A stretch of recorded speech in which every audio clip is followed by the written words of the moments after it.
is the 26 car, Jamie McMurray.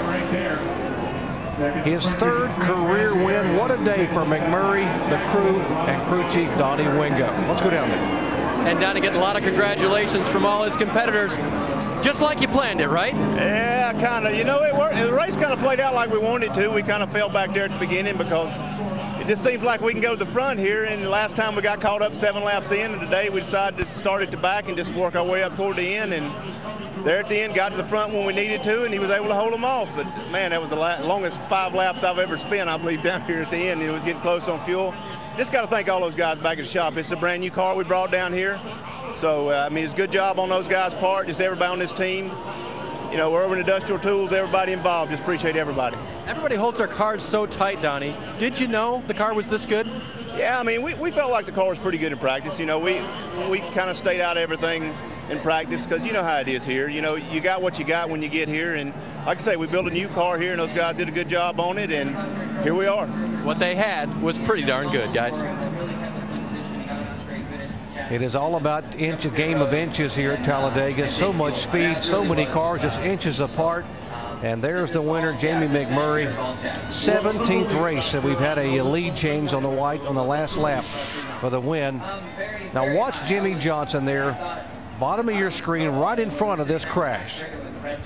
Yeah, he's just in front of this as it just breaks loose right behind him. You can see the 82 car, Scott Speed, was right on Jimmy's bumper, and he got a big part of this. So the in the clutch move of the day here, the Gillette in the clutch moment goes to the 48 car because in the previous wreck, the wreck that involved the 39 car, he was able to get by and miss it. You have to say this strategy that Jimmy Johnson used all day long played into his hands. By virtue of watching what he does in this wreck when it all breaks loose up high, somehow able to get around. And of course, by being up there, he was in front of the next wreck. And to find out how your favorite athletes prepare for success, go to ESPN.com, search Locker Room Report. Well, look at the shredded tires on the side of that 26 car for McMurray. Now this car is going away for 2010. They were trying to maybe sell this car, probably sell the operation to somebody else. Jack Roush having to pare down to 4 cars. Word was McMurray still unconfirmed with a place to drive next year. And obviously this day has got to help those efforts immensely. Certainly doesn't hurt things when you're out there shopping your name and your resume around. Hey, I just won Taladega, so has to open the eyes of the owners out there that have opportunities to get a driver. Jeff just climbed out of his car, surveyed the damage on the front nose. A lot of damaged race cars down here in the garage area. How would you describe what we just saw there at the finish? Oh, it's no surprise to me. I mean, I think we all know that's what's going to happen when we come to Taladega. You know, everybody's pretty patient throughout the day and just waiting to get crazy at the end. You know it's going to happen eventually, but a little disappointing for us with the DuPont Chevrolet just because we ran out of fuel. You know, I felt like we saved a lot. I certainly didn't think we were gonna run out right then, but I guess I'm kind of glad we ran out when we did because we were at least able to get back out there and destroy our car. Jeff Gordon, frustrating finish today, Doc. We told you he had not had a top 10 finish on a plate track after he is the all-time winningest driver in restrictor plate racing with 12 wins, but it had been over 10 races. Another surprise winner. We saw one in April, and a big surprise and a big celebration, I gotta believe, for Jamie McMurray, the winner here at Taladega.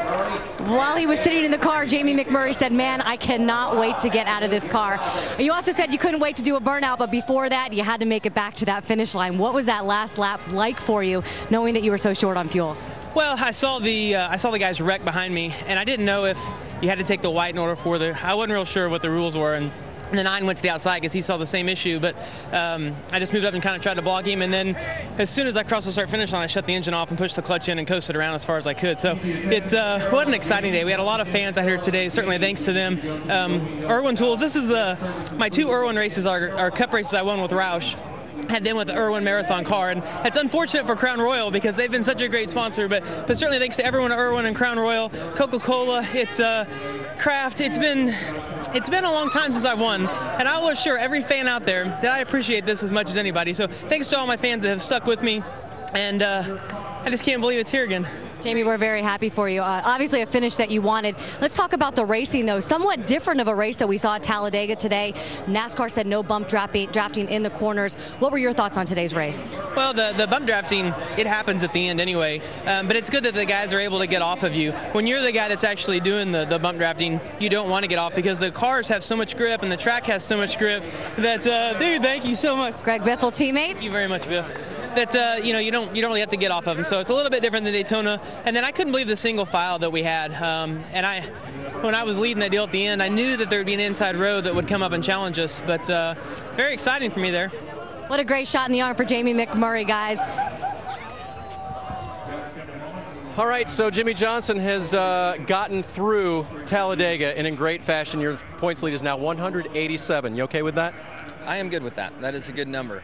Hopefully we're sixth the way this thing is scored. I know some guys at the end were trying to make up some spots when the yellow was out, which wasn't cool, but we made it. I mean, I really have to give Chad credit for coming in and pitting and putting fuel in the car.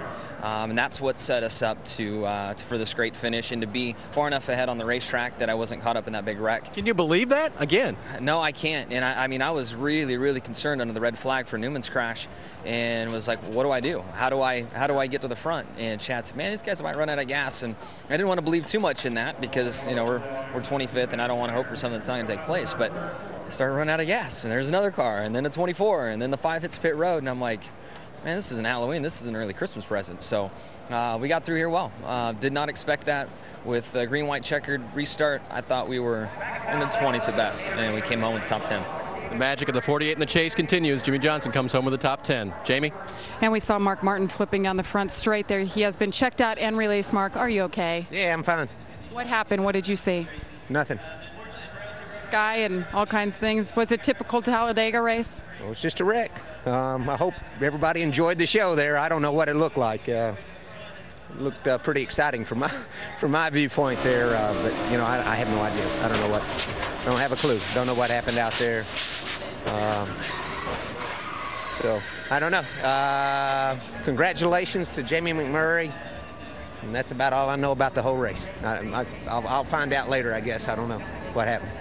All right, Mark Martin had a top 5 run going there. He ends up, he continues to be second in points right now, Alan, but he's a ways back.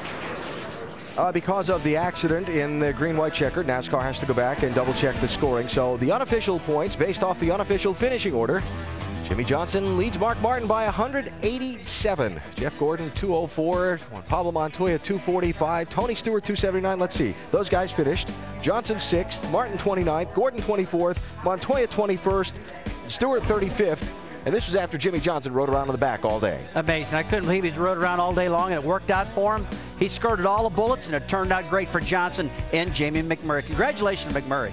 Yeah, congratulations to Jamie McMurray. What'd I tell you boys last week at Martinsville? What'd I tell you about Jimmy Johnson? Said it was over. What'd I tell you? Congratulations, Jimmy, and Jimmy beat our odds today, guys. Yep, sure did. He sure did. They arrive in 2 days. Tuesday, 8 Eastern, 7 Central, here on ABC.